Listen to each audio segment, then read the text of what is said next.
wisdom beyond the limits of consciousness, the practices of Tantra, Mahamudra, and Dzogchen in Buddhism, Bon and related traditions of non-duality.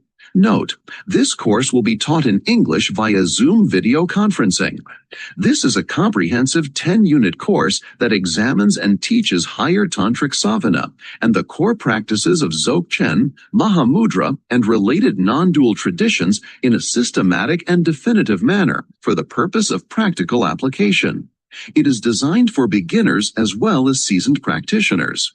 Seamlessly blending together practice, theory, and history, the course offers a holistic approach to these non-dual meditation practices in a graded manner, working from basics to the highest level.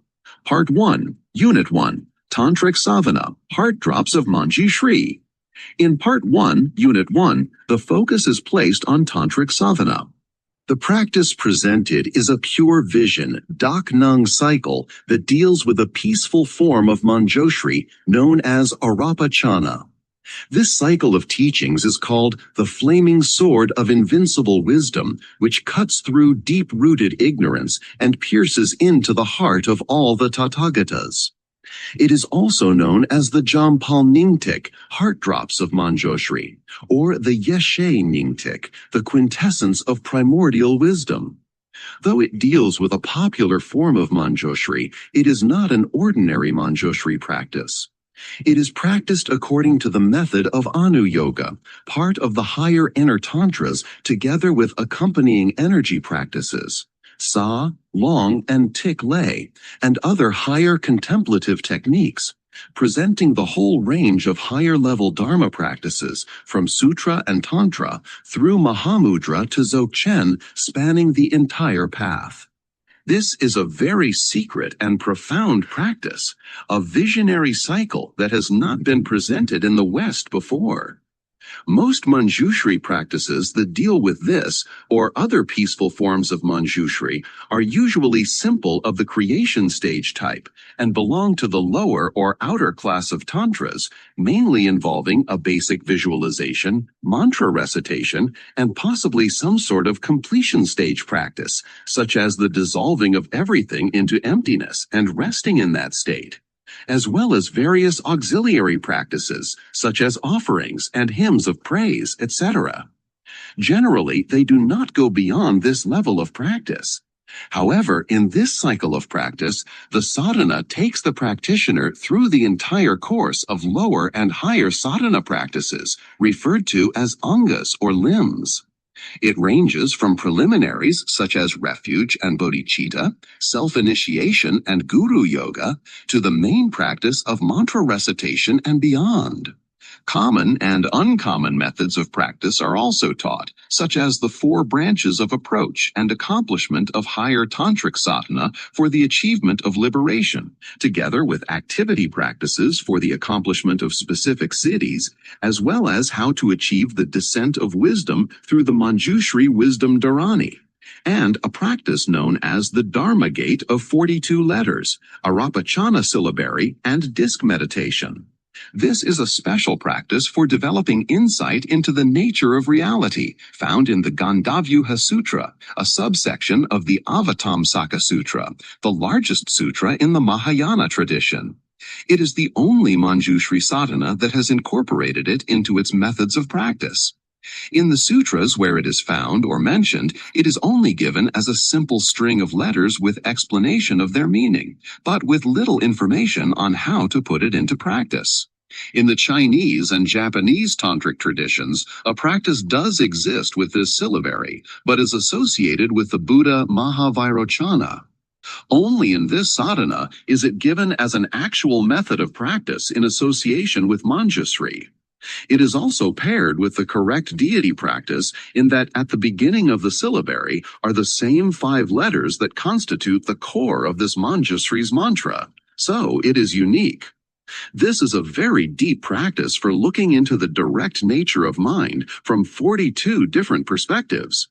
Another practice taught in the sadhana is the exceedingly profound long life practice for attaining the deathless Vajra vitality. an energy restoration and long life practice focused on Manjusri for retrieving stolen or lost life force, vitality, energy, and strength. This is a very high level and secret practice that has only been taught prior to this time by 1 or 2 lamas in the West. In those cases, it was associated with a Manjushri practice that originated with the Nyingma Lama Jamgangju Mipam Gamso 1846 to 1912, who was a great scholar and adept practitioner, said to be an incarnation of Manjushri himself. In addition, various powerful dharanis are also given throughout the sadhana for the increase of memory and acquisition of knowledge on a very deep and profound level, as well as for the eradication of deeply entrenched karma, especially karma which one has accumulated over countless lifetimes, and karma of the most grievous type, such as the 5 heinous acts, actions which instantly place one in the hells when one dies. There are also other dharanis given for protection of oneself and others, fixing chronic problems and health, and allowing one to perceive Manjushri directly during one's life or at the point of death.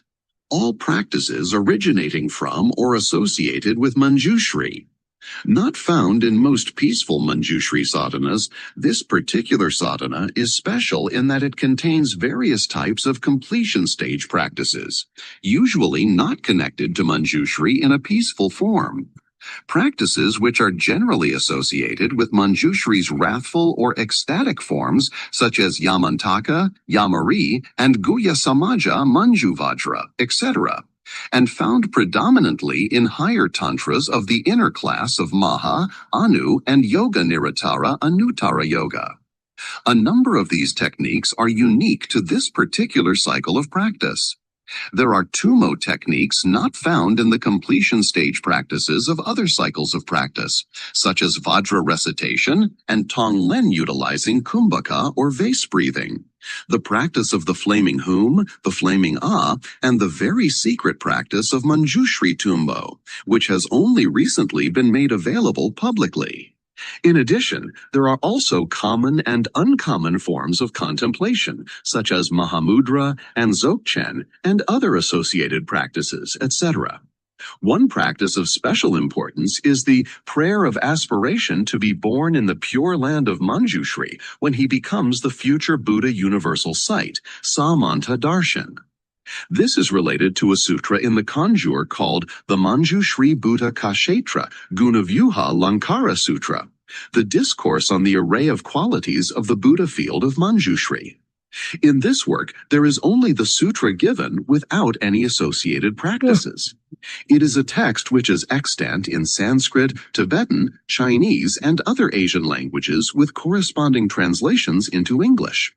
But in this sadhana, there is a specific prayer and a dharani mantra. It is a practice that does not appear in any other text connected to Manjushri, canonical or otherwise.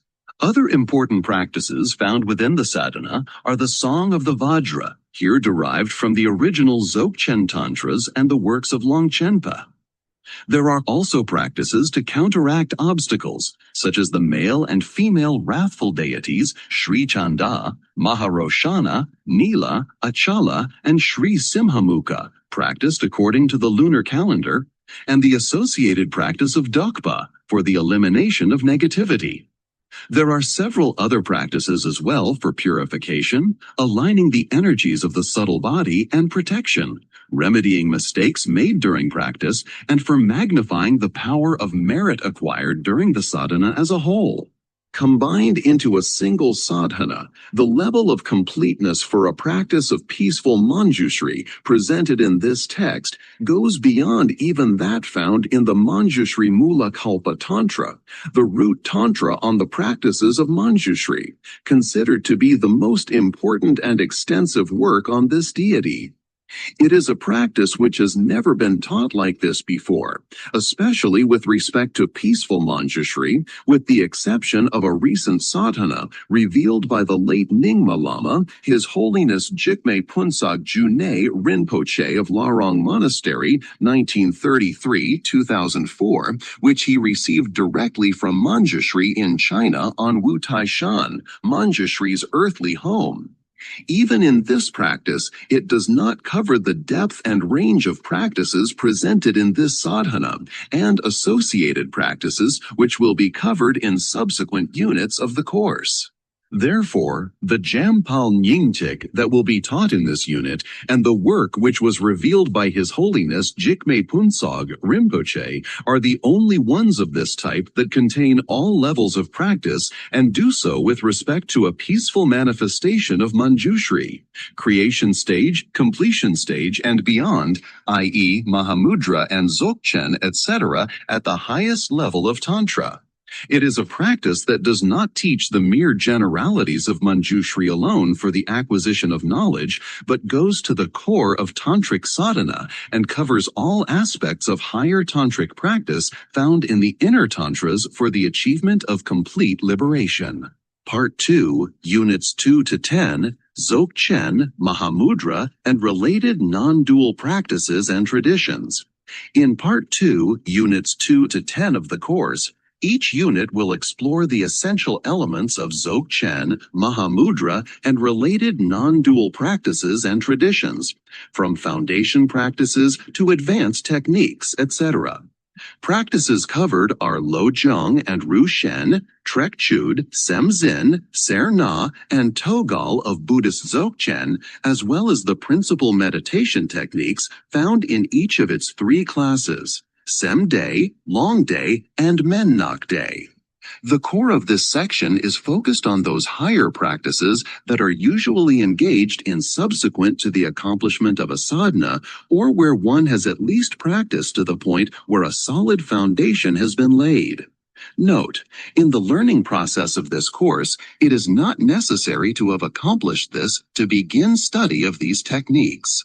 Dzogchen techniques will also be covered, such as the practice of the yoga of the clear light, the tree system of meditation, the 21 nails of the Shangshang Yenju, and the heart drops of Dharmakaya, Kunsang Yentik, to supplement the learning and understanding of the deeper aspect of higher practice. In addition to these practices, various types of guru yogas, inner, outer, and secret, will also be taught together with Shi-Tro yoga, Bardo, dark retreat, Po-Wa, and dream yoga, etc. As for Mahamudra, the 4 yogas of Gampopa and associated practices will be taught with a brief examination of other systems of Mahamudra, such as the 5-fold Mahamudra of Drikung Kaju, the amulet Mahamudra of Niguma from the Shangpa Kaju, and Mahamudra found in the Indian tradition of Nath and other siddhas. The discussion will include the similarities between Mahamudra and Dzogchen and the hybrid practice of Maha-Ati. Also presented is an overview of the various types of physical yogas connected with these practices, such as Yantra, Nejung, Kumne, and Lojung, as well as energy techniques, Saw, Long, and Tiklay, with a focus on Tummo. This unit will deal with a variety of systems of yantra that have hitherto not been heard of or taught in the West. Both oral and textual materials covered are from original Sanskrit and Tibetan source materials. 4 methods of Tummo will be taught, ranging from the basic technique of the Ahum Tummo of Garchen Rinpoche of Drikung Kaju, Manjushri Tummo, the Tummo of the 6 yogas of Naropa and the He Vajra Tantra, and advanced level Vajrasattva Tummo, a unique practice belonging to the Chetsong Yingtek, the heart drops of Chetsong Senge Wangchok, an important Dzogchen termacycle of the Nyingma tradition. There will also be a presentation and explanation of previously untranslated materials on the fine points of Tummo practice to facilitate a deeper understanding of these practices, such as how to increase one's level and depth of experience and bliss, and antidotes to remedy problems should they occur. In the latter part of the course, as a special feature, a detailed examination of the light body in Dzogchen and Shaivism will be given. Recently, this has become a hot topic in practice circles, but there is little or poor information on the subject available outside of Tibetan and Sanskrit sources. Many explanations circulating are either vague, fragmentary, or confused, leading to a wrong understanding of what it is. Most people are not even aware that Dzogchen does not just have one, but three light bodies. The atomic body of Trekchud, Do-Lu, the rainbow body of Togal, Ja-Lu, and the great transference into the body of light, Od-Lu, Po-Wachen Po. To remedy this situation, they will be discussed in detail along with the practices associated with them. As for Shaivism, it also has light bodies, and though there is information on these, not much attention has been given to it, so they are virtually unknown. Thus, the light bodies in this tradition will also be considered such as the Divya Deha, Jyoti Deha, Jnana Deha, and the state of Jivan Mukta, or liberation, while one is still living. From the Buddhist and Bon perspectives, the information for these light bodies is drawn from the writings of three masters, Longchenpa, Jamgon Kongtrul, Rinpoche, and Shardza Gelsen Rinpoche.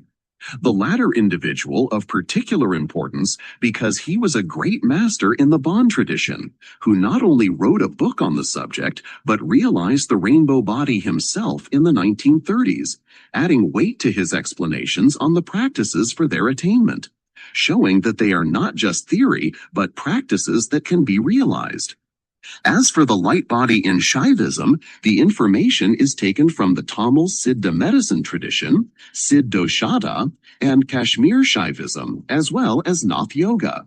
The discussion will also include the famous case of Sri Ramalinga Swamigal, an Indian Tamil Shaivite yogin and siddha who realized the light body in the late 19th century in a public gathering attended by devotees and onlookers.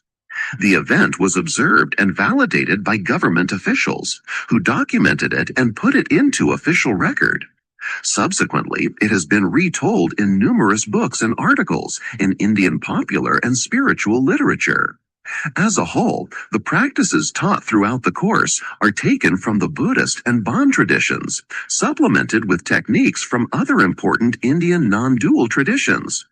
The reason for doing this is to provide context, meaning, and depth of understanding for the techniques that will be presented and learned. It is important to understand that in addition to Indo-Tibetan Buddhism and Bon, there were in the past, and still existing today, several related spiritual traditions that have had individuals within them that have achieved very high levels of realization, manifesting extraordinary signs of accomplishment, especially in India, but also in the Taoist tradition of China as well.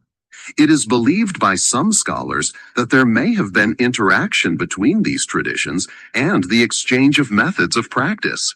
Therefore, the techniques developed in these traditions are worth looking at, as they can be very useful to learn on the path of practice with respect to the realization of the nature of mind and corporal cities, etc. Thus, students will be introduced to texts and practices from the Nath Sampradaya, an important Indian Siddha Yoga tradition, which in the past has been the root for and originator of many Tantric and yoga practices found in Buddhism, Hinduism, and Jainism. Among the texts dealt with are the Amrita Siddhi, a very important text for Hindu yoga, and Vajrayana Yantra, Amanaska, Yoga, and the Yoga Bija of Gorakshana, Siddha Siddhanta Padati, and Hatha Yoga Pradipika, all works showing similarities to and important links to Yantra Yoga, Tummo, Mahamudra, and other tantric practices. Kashmir Shaivism will also be looked at because it is an important tantric tradition that developed many practices and ideas similar to those found in Dzogchen and Mahamudra. It emerged in the 5th through 10th century CE, a key period for the rise and development of all tantric traditions throughout India, Tibet, and surrounding regions. In proximity, Kashmir was a region next to Tibet, and many tantric teachings are known to have originated from there. It is even believed by many scholars that Dzogchen may have been influenced by its Shaivite traditions. Texts and practices examined will be the Trika system and Shiva Sutras, Pratyabhijna, Spanda, and the Vijnana Bhairavaya Tantra. The latter work especially important because it deals with dharana, semzen, or high-level concentration techniques where 112 methods of practice are set forth for entrance into and direct recognition of the nature of the mind. Many practices similar to, or the same as, those found in Dzogchen. Another work that will also be introduced during the course is the investigation into the seer and the seen, Drik Drisha Viveka, an important Indian text from the Vedanta tradition written by the medieval yogin and scholar Bharati Tirtha.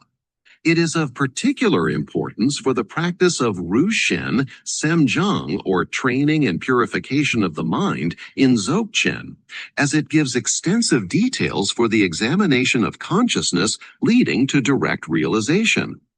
It is a short work but very powerful. The methods it sets forth are on par with techniques of investigation given in Dzogchen and Mahamudra.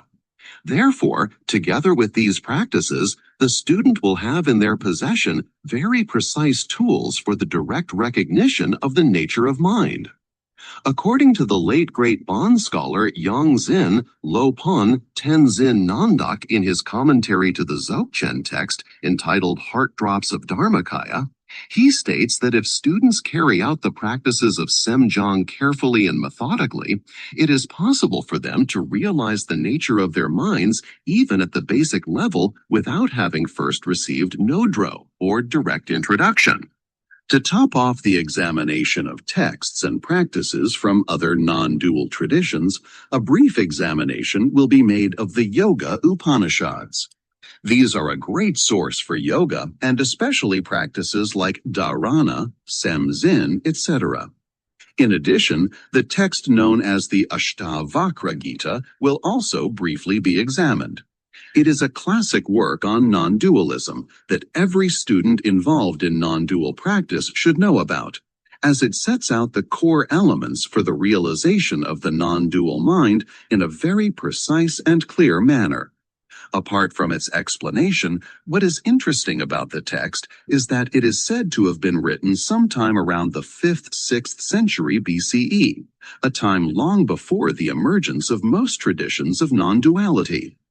It is also the same period of time as the appearance of the Buddha Shakya, Muni, and the writing of many Upanishads, core works of the classical Indian religious and philosophical traditions. As a final practice for consideration, this unit will look at sound and its relationship to Dzogchen. In higher practices, such as Togal, awareness is presented as a triad: sound, light, and rays. But in actual practice, the focus is predominantly on light and rays, yet all three are part of the basic essential understanding of awareness, or Rigpa, in Dzogchen. This can be found in the basic practice of Ati, Guru Yoga, and experiences encountered in the bardo of the Dharmata. The question is, in the context of the higher practices of Dzogchen, how does sound figure, and what sort of practice is done to accommodate it? The answer to this question is the Bon practice of pure inner sound from the heart drops of the Dakinis, Kendro Nyungtik of Kundrol Dakpo. It is a Dzogchen practice used for the introduction to the direct nature of mind. It is a simple but powerful technique. What is interesting about it is that it is virtually identical to many practices found in the ancient Yoga Upanishads, where it is called Nada or Shabda Yoga. It is also an important practice found in several Indian spiritual traditions that are not Buddhist, Hindu, or Bon, such as the Sant and Sikh traditions. In these traditions, it is called Surat, Shabda, or the yoga of the inner sound current. All these traditions utilize virtually the same methods for practicing it. Therefore, in this unit, the traditional way of practicing it will be taught together with modern adaptations.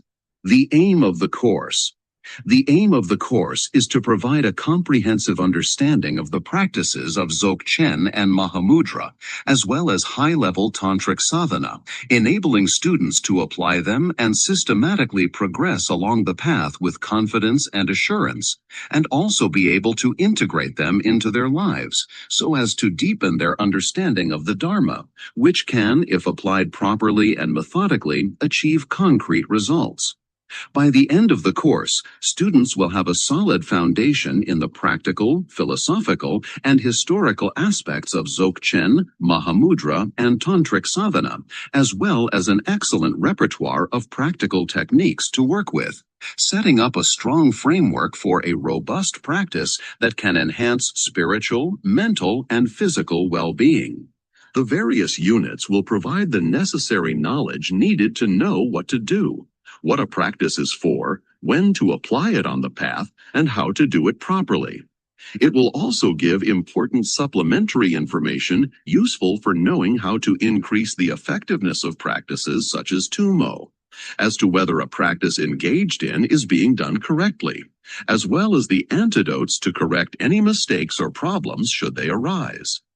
The approach is traditional in content, but modern in explanation, with materials presented in Tibetan, Sanskrit, and English. Whether one has knowledge of the former two languages or not, everything will be available and taught in English, the common language of world communication. The course is also ecumenical, non-sectarian, or what is referred to in Tibetan as rime, allowing for anyone from any tradition or no tradition at all to participate without taking on the burden of a particular set of beliefs, dogma, vows, or other commitments. The point of the course is to learn a systematic and practical regime of practices that is effective and comprehensive with achievable goals. Practices widely available to all who may wish to practice them, and do so without restriction, difficulty, and with success. In other words, with openness and universality. This is in accord with the ideas and wishes set forth by such great practitioners as Chogyal, Namkhai Norbu, Rinpoche, and other great teachers in the Tibetan and related traditions.